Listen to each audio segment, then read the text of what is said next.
Good morning, everyone, and welcome to the January 23rd, 2024 meeting of the Cape Cod Association of Public Procurement Officials. The time is now 10:01, so I'm bringing this meeting to order. First thing on the agenda is the approval of meeting minutes. I sent that out to everyone yesterday. If I could possibly get a motion to Jen, accept it's Amber Patterson, and I'm making a motion to approve the minutes. Thanks, Amber. Do I have a second? Hi, it's Carolyn Carey. I second. Thanks, Carolyn.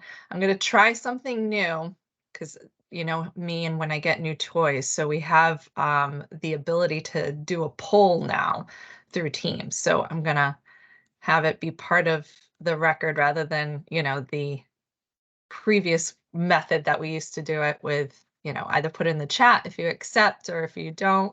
So as I'm putting this together quick, it should pop up on your screen. So this is exciting.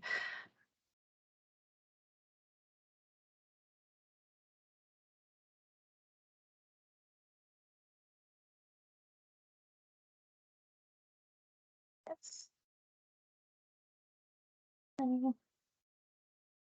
Okay, launching now. Let's see how this works out. And then just click yes or no, submit. I'll give everyone a few minutes with that.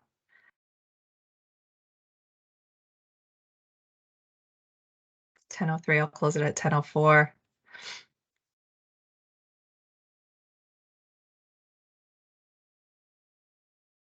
Teen responses. Just giving everyone another minute or so with that. Pretty cool, right?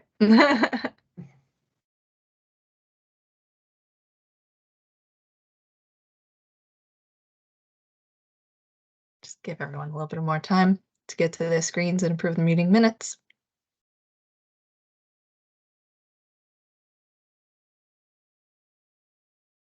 Okay.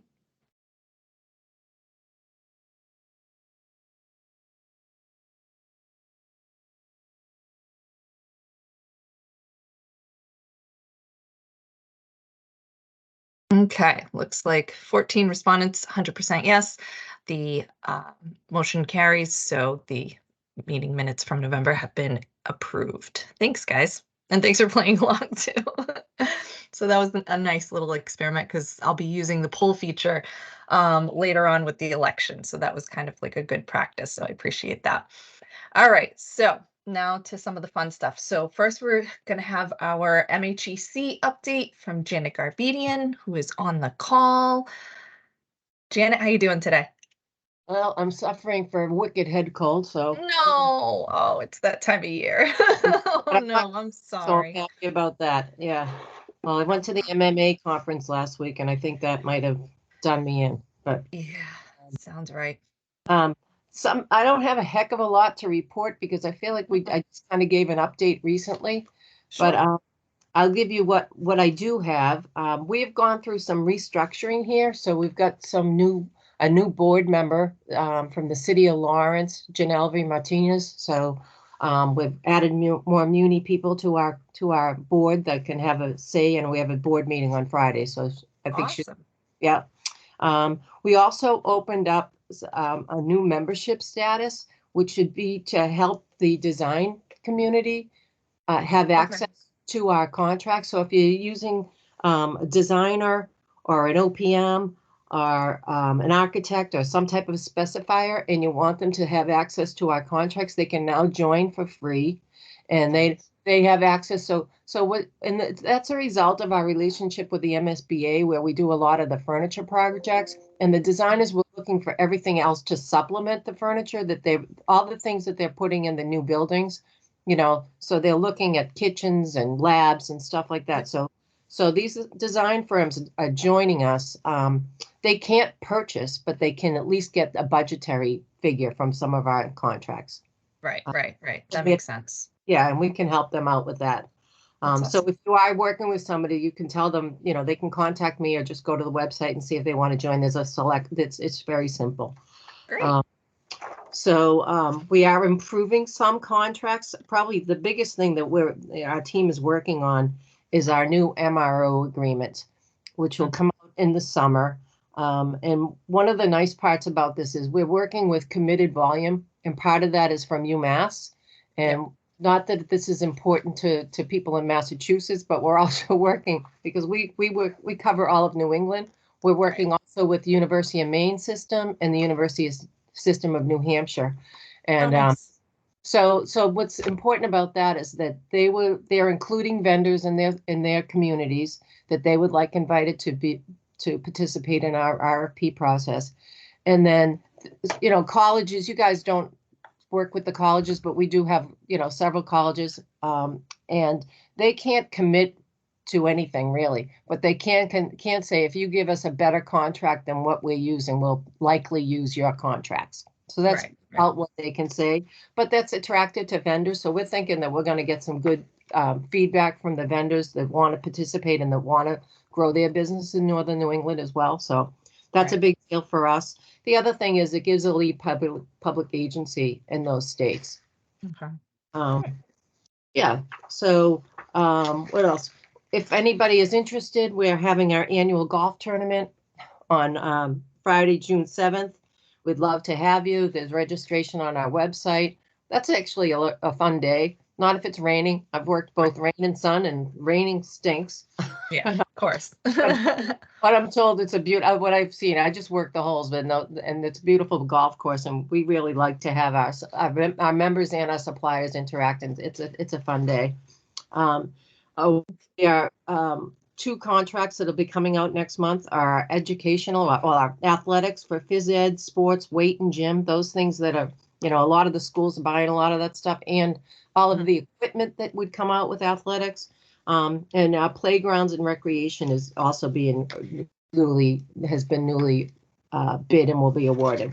And as usual, I give a plug for our expo, which is September 19th. So feel free. We're going to try to have more meetings there, so it's relevant to people, so people can participate and get CEUs too. So, Nice. And that's it. That's Thank exciting. you very much for the time. Yeah, it is. It's fun. Has registration opened for the expo? Just for the suppliers. Just for the suppliers. Okay. So it is pretty early. So up and running. It's early, yeah. So I'm when sure I that have this. happens, of course, I'll let you know. Yeah, awesome. I'm sure I have the save the date already in the Oh, yeah, calendar ready to go. We have a new marketing company too that we're working with. So I think we talked about, I know I did. I talked about our first Monday that has come out for the last, that's kind of being under review. We got feedback that some people thought it was too long. So we're trying to, that might change up a little bit, but you'll still get communications from us. It just, I don't know what it looks like yet. So we're working on that. But anyway, thank you again for all the time you give me, and have a great day. Take care. Thanks, Janet. Feel better. Thank you. I'm muting now. Thanks. No problem. No problem. All right, so next is the update from OSD. So unfortunately, Patricia couldn't be with us. I believe she's with the town of Bourne today doing a training with them. So I do have something in writing from her that I can share, but just to kind of highlight some of the things for anyone who attends the Mass Buys Expo. It's going back to Gillette Stadium this year. So that's going to be on May 2nd.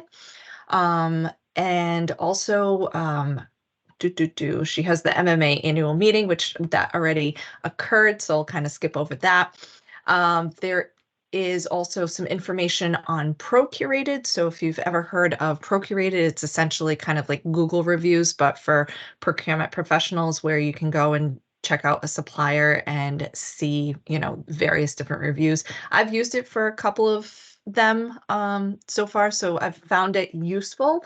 Obviously, the more people that participate and add good and bad reviews, of course, to suppliers will be helpful to your colleagues that use that. So always want to encourage that. There's a new statewide contract, FAC 122, for landscape and parks and recreation equipment. There's a new bus vendor added to VH 110. So DATCO has been added to that contract, should anyone be interested in that. Let's see. PRF 74 for Energy, Climate Action, and Facility Advisory Services has reopened. So one of the services that they're going to be offering now is they're going to offer grant writing services, which might be beneficial to some of you. And of course, let's see, finally, invite our vendors to review. Sorry, I'm just kind of scanning this over. So the final piece is just inviting more vendors to review your RFQs. So when municipalities are seeking quotes from statewide contract vendors, expand your vendor quote requests to include businesses outside of your county, particularly when you're seeking quotes for trade services. This will broaden your vendor pool and potentially could increase bid responses and provide more advantageous pricing. So just kind of something to keep in mind. Like I said, I'll share this document so that way you have all the links to the resources and the website that she has here. It's a great resource. And then finally, we're going to get to our presentation today.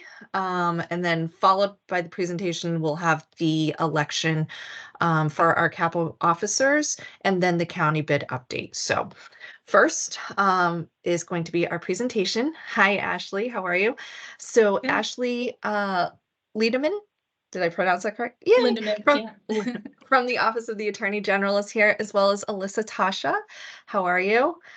So today they're going to be presenting on fraud awareness using data. Last year we did have a presentation from Neil on fraud awareness. So this year I kind of wanted to add a little bit more of like the data analytics of it and how you can kind of find fraud a little sooner with the resources that you might have available to you. So without further ado, because I'll continue talking, Ashley, you can take it away at any time.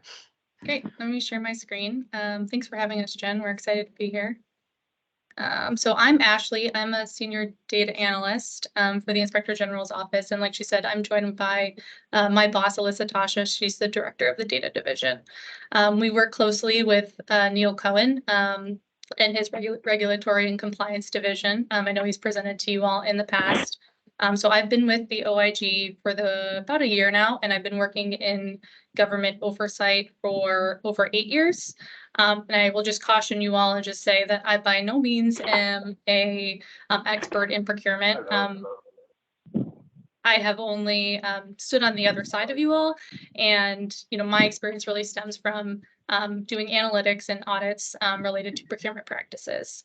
So I really tailored this training based on that experience, and hopefully you'll find this useful.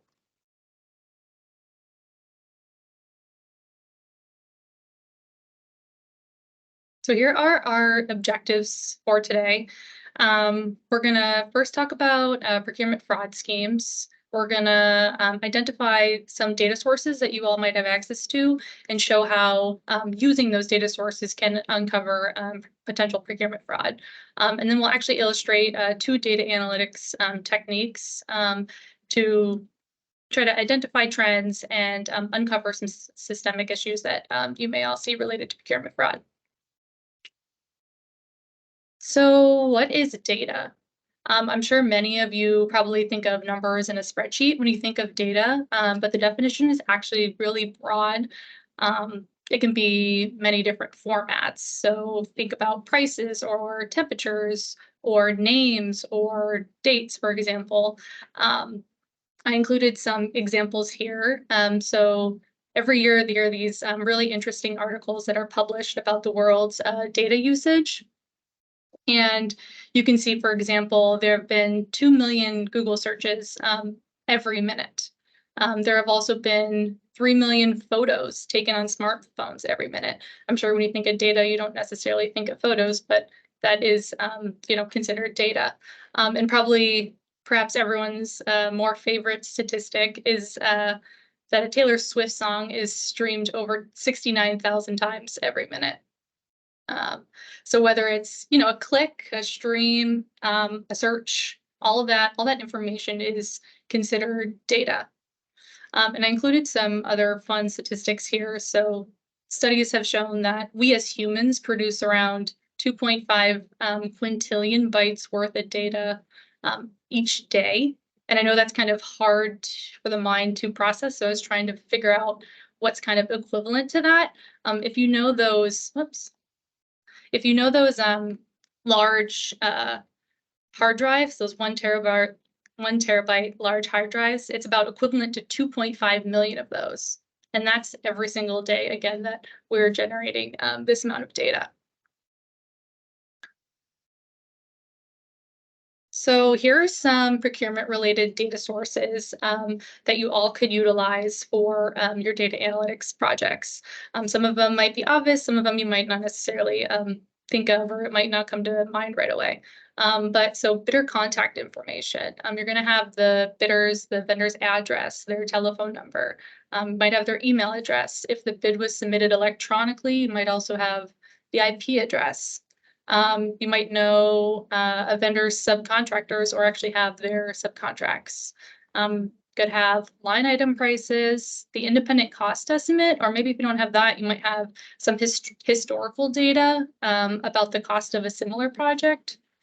Might have inventory records, payroll records, previous bids, a debarment list. The Attorney General's office actually posts on their website, and it's publicly available, a list of vendors who are debarred from doing business with the state. So you can always access that and look up a vendor there. And then you can use your procurement thresholds as data source. And then you can also search the Secretary of State corporate database to see if a business is registered to do business within the state. I'm sure there are many others that you all could probably think of. Central Register and Convice kind of come to mind.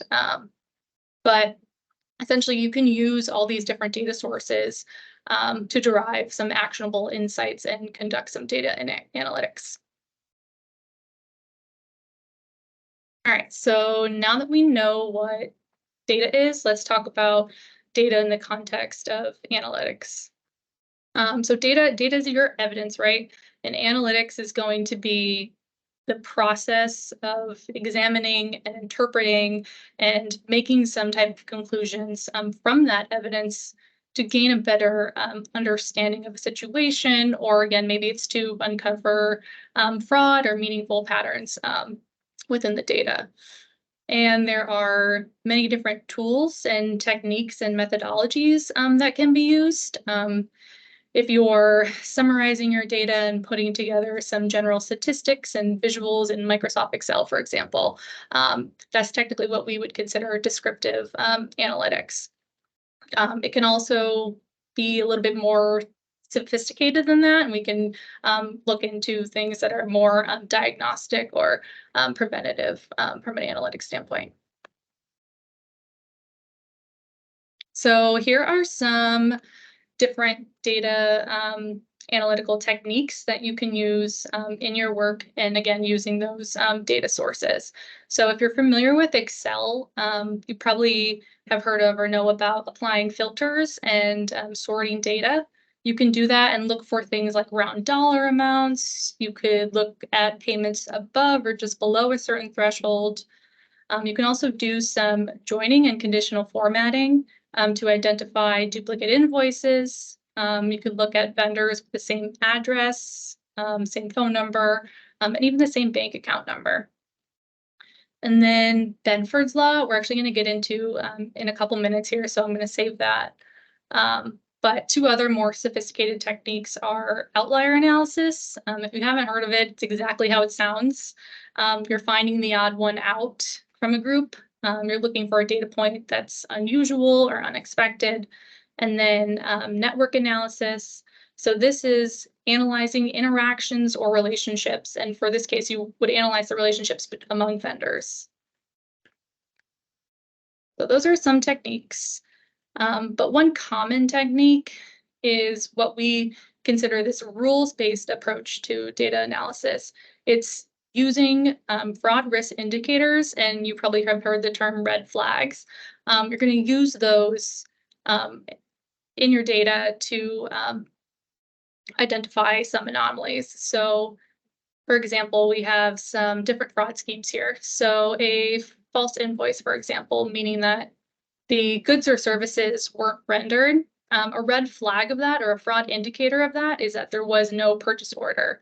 Or maybe there is an inconsistency between the purchase order and the invoice, and the quantities and the prices are off. Again, maybe it's a round dollar amount or an unusual amount. In order to uncover a duplicate invoice, it's exactly how it sounds. The invoice was either submitted multiple times on the same day, or maybe it was across different contracts.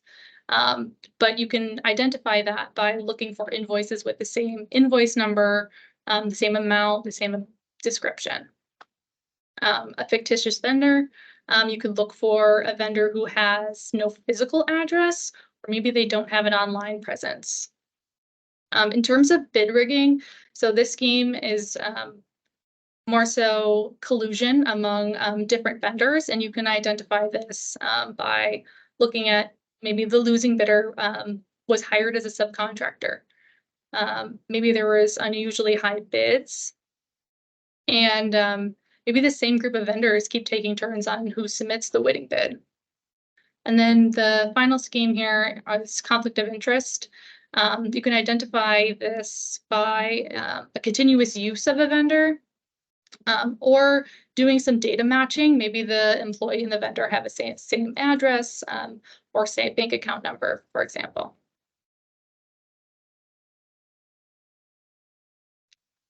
So this slide's pretty important. We like to caution everyone, because a risk, if you identify a risk indicator or a red flag, it's really only a warning sign of a potential issue, but it does not, we have it here, it does not indicate guilt, does not mean that a vendor is guilty of fraud.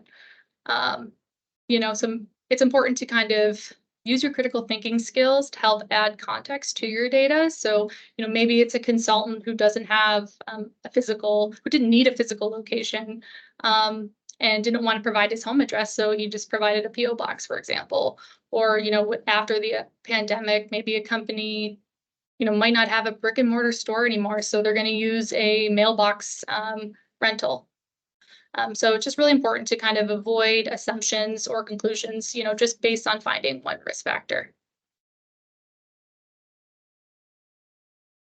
So here's an example, I know it's a little grainy, of a duplicate invoice.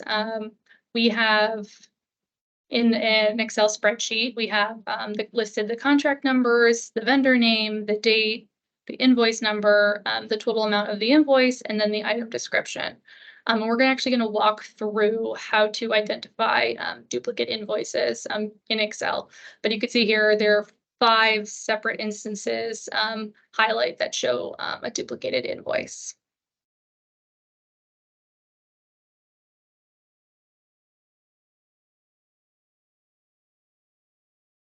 So in order to look for a duplicate invoice, you're going to apply what's called a conditional formatting in Excel. And in order to do this, so we have all the invoice numbers in this column E there. You're going to select all the data in that column, and you're going to go to your Home tab, and you're going to click on the conditional formatting icon in the ribbon, and then you're going to click on Highlight Cells, and then go down to Duplicate Values. And automatically, the default format in Excel, it's going to fill those duplicate values for that column with a red background and red text, but you can customize that format to your preference. But this is, a very simple way in Excel where you can identify duplicate invoices. You could do the same thing if you have a list of vendor addresses. You can apply conditional formatting to that column. You can do the same thing with bank accounts to identify those duplicates.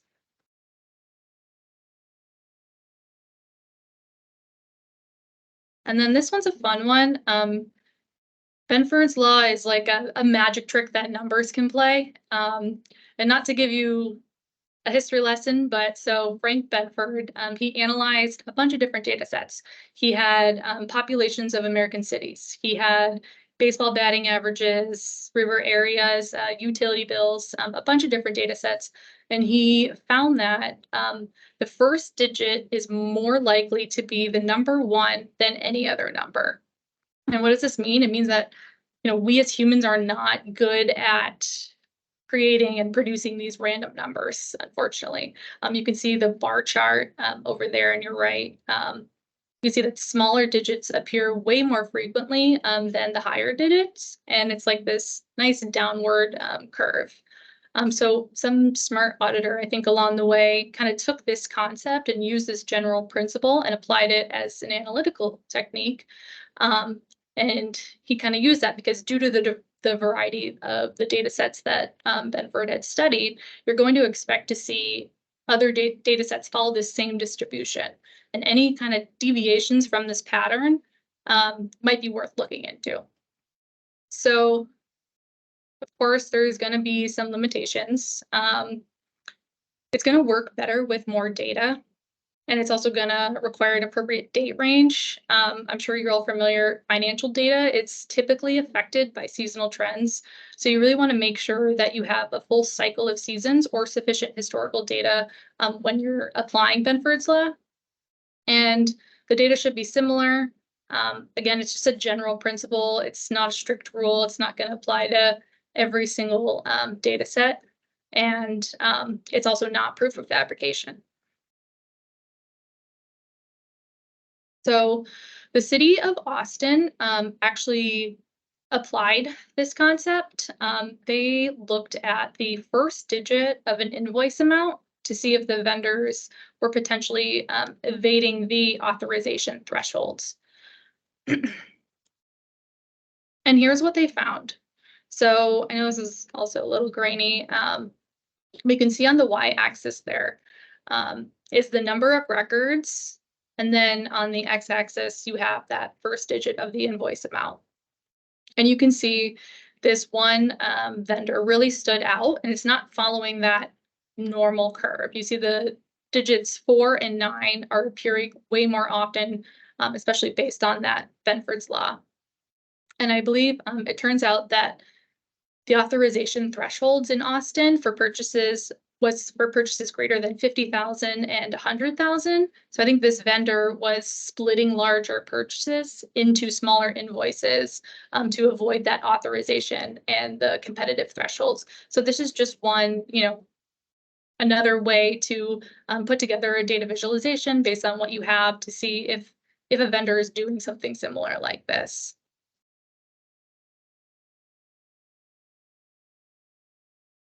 And then I'll wrap things up. This was really quick.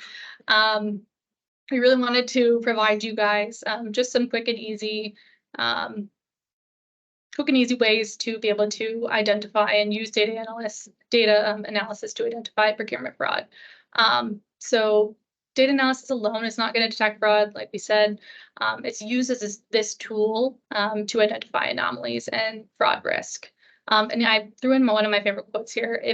If fraud can be thought of as a needle in a haystack, then data analytics is the tool that points where in the haystack to look. And here are some resources. I think we're going to share a printout after this. But the DOJ, they have some really good resources on rules-based analytics. And procurement fraud, the International Anti-Corruption Resource Center, the IACRC, it's also a great resource. And then we threw in last one here, which is from the Auditor General for Toronto. I think it was an audit report done in 2017 related to bid rigging and what to kind of look out for. But those are some resources I highly, highly recommend you check out. In terms of analytics, I think Microsoft Excel, if you're familiar with that, it's a great place to start. Also, if you have a Microsoft account, you might be able to access Power BI Desktop for dashboarding and different visualizations. Those are definitely two tools that will give you a great start, and they don't have to be expensive or sophisticated. And here's our contact information. Anything related to procurement, feel free to contact the 30B hotline. If you are testing out some of these techniques on your data and do come across something that looks fishy, also reach out to our fraud hotline. And if you're interested in any of the OIG classes, feel free to check out the OIG Academy. And that's it. If anyone has any questions, sorry. Awesome. Thank you, Ashley. Appreciate it. Yeah, of course. Yeah, a lot of good points, especially the different tools and different ways to kind of think about data. It's not just the numbers. So that was great to kind of have a really like that pie chart. Visuals are always good. Do we have any questions from anyone in the audience? No? You may have to unmute yourself. No? All right. Nice, easy more. Oh, Michaela? Oh, no, I don't have a question. I just turned my Oh, you just camera. need time. Okay, no problem. All right, no worries. Awesome. Thank you, Ashley. Really appreciate it. Yeah, of course. Thanks for having us. Of course. Have a good one. All right. Thanks. I don't want to keep the presenters on for too long, so. All right, so we'll carry on to our regular meeting now. So next item up is my favorite part of every 2 years is going to be the election of officers. So the last time we had an election, we were never able to fill the speaker committee chair. Well, first, let me ask, is there any interest? Because what I was thinking about proposing is having the vice president / speaker chair as one position. Because I think the way that it's written now is that if in the bylaws is if there is a position that's vacant, the president would essentially kind of cover that. But whereas the load of the president is kind of a lot and the secretary is a lot, I was thinking that maybe giving that task to the VP wouldn't be too hard of a lift, but just a suggestion. I'm not sure if that would be, yeah, I'm getting some, okay. So would anyone like to take that and maybe, can I put that in a motion? It's been a while since I've done Robert's rules. Go for it. Yeah, okay, all right. So I am going to make a motion before we start this election here of officers that we amend the CAPPO bylaws to make the change that the vice president will also be the chair of the speaker committee as part of their duties. Do I have a second? Second. Thanks, Michaela. Okay, I'll do the poll again. Okay. New poll.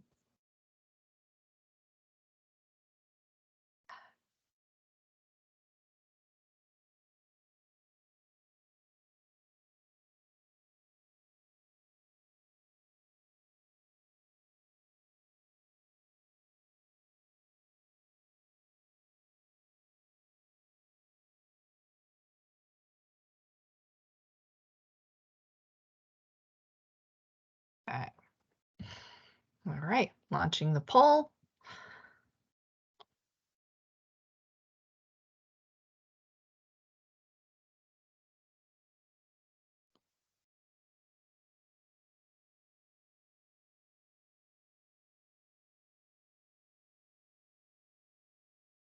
I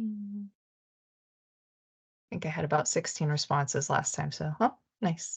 17.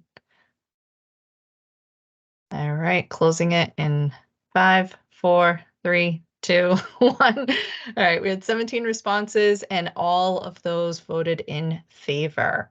Is everyone able to see the result? The polls are new for me. Is everyone able to see the results in the chat? Or the results in general? Yes, Or is, it does show okay. up in the chat. All right, cool. It's a new feature, so I'm playing with it. All right, so we'll start from, I think from the bottom up. So we'll start with the position of secretary. Do I have a nomination for the position of the CAPPO secretary? Well, first of all, does Kathleen still want to be the secretary? Yeah, that's a good question. I'm not sure if she's on the call. She did say that she might not be able to attend today. Oh, I see Kathleen. Hi.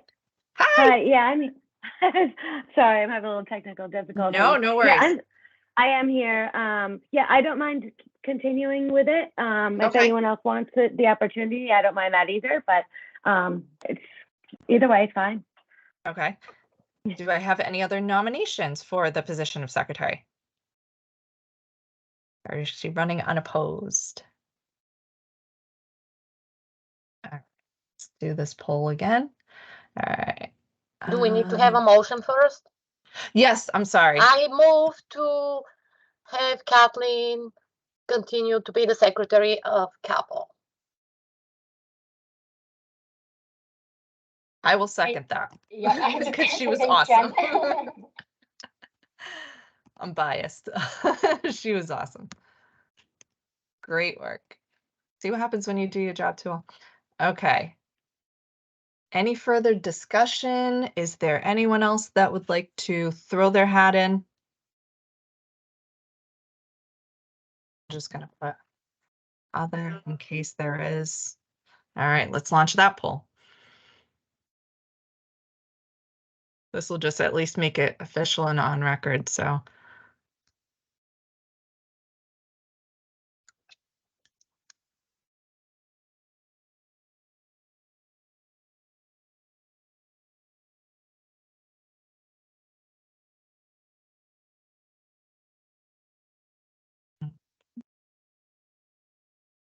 Closing it in 5, 4, 3, 2, 1. Congratulations, Kathleen. Thank you for stepping up and into the position again of secretary. I appreciate that. All right, next up is the position of vice president, which Michaela has been serving for the past 2 years. Are you still interested in the position? Yes, I'm still interested and I'll happily take on the additional responsibilities and provide speakers to take this load off of you, Jen. Awesome. Is there anyone else who would like to come in for the position of VP? I did have an email correspondence from Amber who was interested, probably just to help out in case someone else came in. Amber, are you still interested in the position of VP? No, absolutely, Michaela. I will move to put a forward motion for the nomination of Michaela. Okay, awesome. I'll All right. second Carolyn. Thanks, Carolyn. Awesome. All right. I'm going to put in the poll, make it official.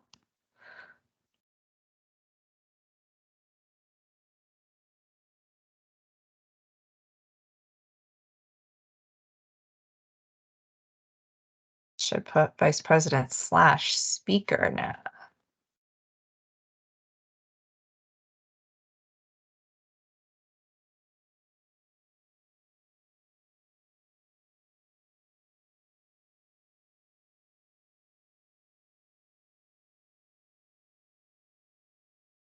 Yeah, let's.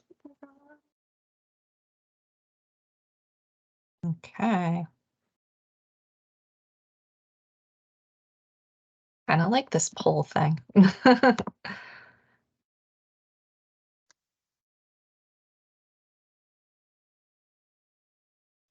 right. I got 16 responses. Closing it in 5, 4, 3, 2, 1. All right, 17 responses. Congratulations, Michaela. Thank you so much. Thank you, and I will be more involved now that I can provide speakers for our I meeting. appreciate it. I appreciate it. So I think what Gladly I'll to probably help, do. Jen. Yeah, no, I appreciate it. I do. It's not a huge lift, but add it on. No, anything helps. Thank you. Yes, no, I really appreciate that. And folks, please, if there are any speakers you would like to see and Yes, have, please reach or out. yeah, reach out, definitely. All right, and finally, our favorite one. The position of president. Do I have, well, first, I accept, or I would be interested again if there are no other volunteers, of course. I'm happy to do it. I'm happy to lead again. But if there is anyone else, I would be happy to give that position over to someone else that would like to take that over. It's really just running the meetings. I would still continue with the newsletter since most of it is probably county bid updates, and that sort of thing. I wouldn't go away permanently, obviously. All right, this is Amber Patterson. I'd like to nominate Jennifer Freites for the position of president of CCAPPO. I Thanks, second Amber. Michaela. Thanks, Michaela. All right. I'll make it official. Thanks, guys, for your confidence in me again. Okay.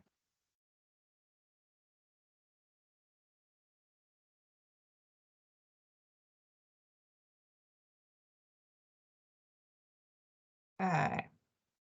All right, final one.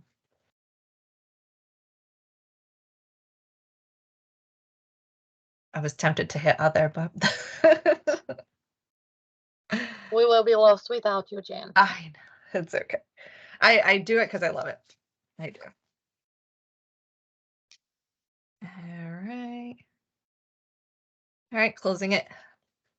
Last few seconds. 5, 4, 3, 2, 1. All right. Happy to lead another 2 years for you guys. All right. So now that that fun part is kind of out of the way, do we have any questions before I move on, or any comments? Anything? I don't want to rush everyone out of here. Just congratulations to everyone, to Jen, Michaela, and Kathleen as well. Thank you for all you Amber. do for us. Thank you very much. Thank you. Appreciate it. Thanks, Amber. All right. So next is the county bid update. So for anyone who's involved with the portable toilets bid, unfortunately that we had, and really it was information that was omitted on the county side.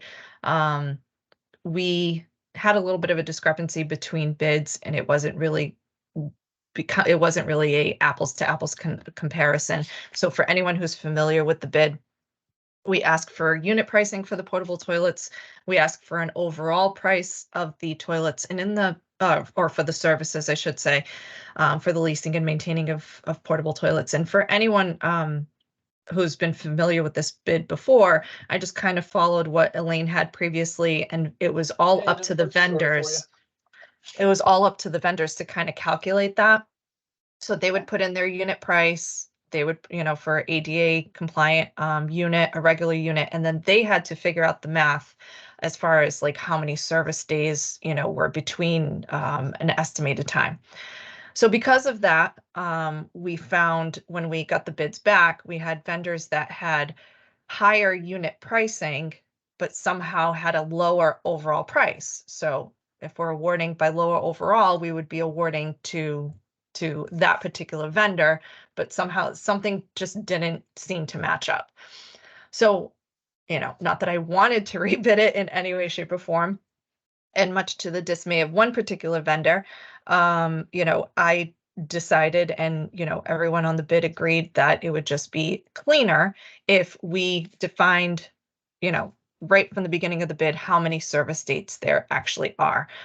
So if you have one location that it's May 15th to October 15th, and you want it serviced every Monday and Friday, well, how many days is that? So that way, when they put in their unit price, there's no question. It calculates automatically with a total price, and then you get your totals from there. It makes it equal. It makes it fair.